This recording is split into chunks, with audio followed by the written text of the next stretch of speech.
विद्यालय रे वार्षिक उत्सव पालित छात्र छात्री माने बेस खुशी। विद्यालयर उन्नति पाई अनुरोध। सबरपल्ली सरकारी आश्रम विद्यालय रे वार्षिक उत्सव पालित हो जाइछि। एने पूरा उत्सव मुखर होई उठिछि आर उदयगिरी। विद्यालयर छात्र छात्री माने बेस खुशी थिले।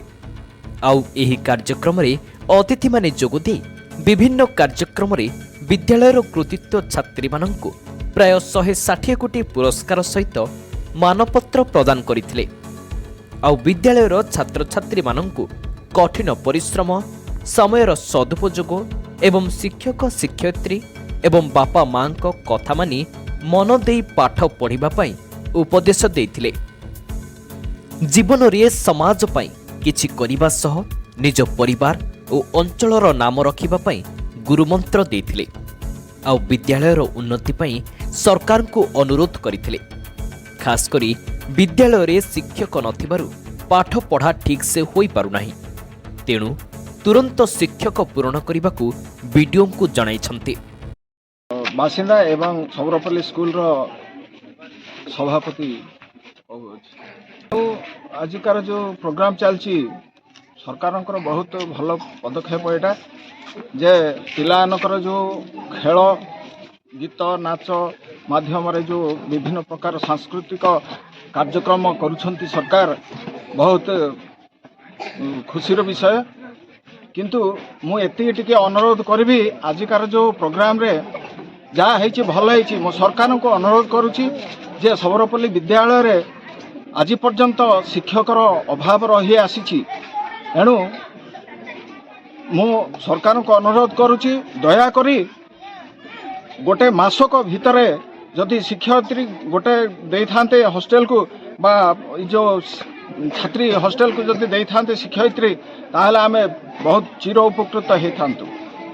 हमर जो बॉयज हॉस्टेल रो बाउंडरी नहीं आज्ञा पिला मन इच्छा एपट सेपटे बुलुछंती जोटा कि आज पर्यंत पिला सुरक्षित भाव में रही पारु नाहंती।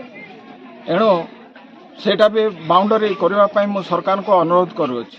तत्संगे संगे मु एतिकी धन्यवाद ज्ञापन करूछि आमर वर्तमान जो एठी सबरपल्ली आश्रम विद्यालय जो शिक्षक शिक्षयित्री जेति अल्प अछंती तथापि एते सुंदर भाव में आमर जो छात्र छात्री मानकु संभाळिकरी एवं भल शिक्षा देकरी भल जो उन्नत दिग को जो प्रेरणादायक जो सांस्कृतिक कार्यक्रम रे सेमाने जो सुंदर भाव में सामिल करूछंती सेथिबाई तांको अशेष अशेष मो तरफ धन्यवाद।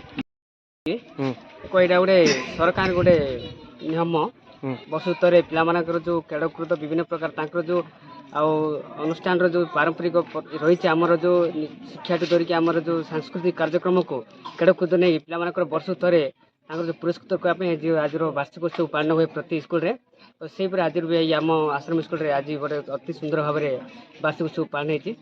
तो आज उत्सव आम महल उपस्थित अच्छा आम आरुति ब्लक गोष्ठी विडो सार आसुँच चली पुणी रही आती आम अनुरोध करुँ आम गोष्ठी अधिकारी को भी जनइबू आज आम अनुष्ठान किसी अपूर्ण कार्य रही पूरण करने आम विडो सार को जनइबू।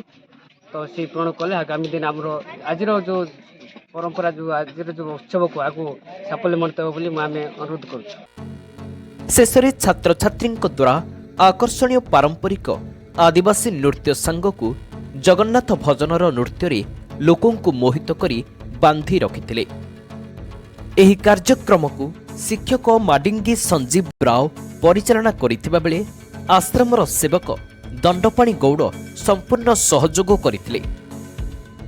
एही कार्यक्रम रे मुख्य अतिथि भावे आर उदयगिरी संपूर्ण वर्षर पिला मानकर शिक्षा और सांस्कृतिक तांकर विभिन्न प्रकार ज्ञान कौशल सब आम वर्ष सारा विभिन्न विभाग नियुक्त करूँ से ज्ञान कौशल प्रदर्शन करते से उपकृत होता छात्र छात्री आम आज यही 2025-26 वार्षिक उत्सव पुरस्कार सहित सम्बर्धना ज्ञापन करूँ।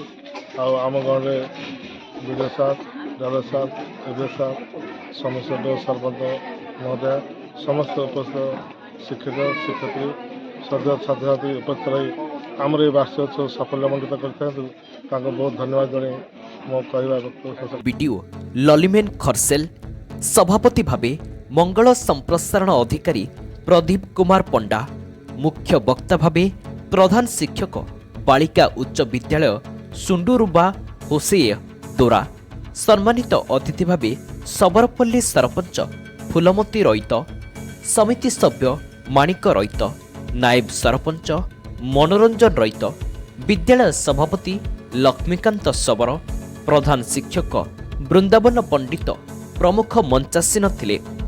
ପ୍ରଧାନ ଶିକ୍ଷକ ବୃନ୍ଦାବନ ପଣ୍ଡିତ ବାର୍ଷିକ ବିବରଣୀ ପାଠ କରିଥିଲେ। ଆର୍ ଉଦୟଗିରିରୁ ଦେବାଶିଷ କାର୍ଯ୍ୟଙ୍କ ରିପୋର୍ଟ, ଓଡ଼ିଶା ନ୍ୟୁଜ୍ ନାଓ। ଦୟାକରି ଆମ ଚ୍ୟାନେଲକୁ ଲାଇକ୍, ସେୟାର ଏବଂ ସବସ୍କ୍ରାଇବ୍ କରନ୍ତୁ।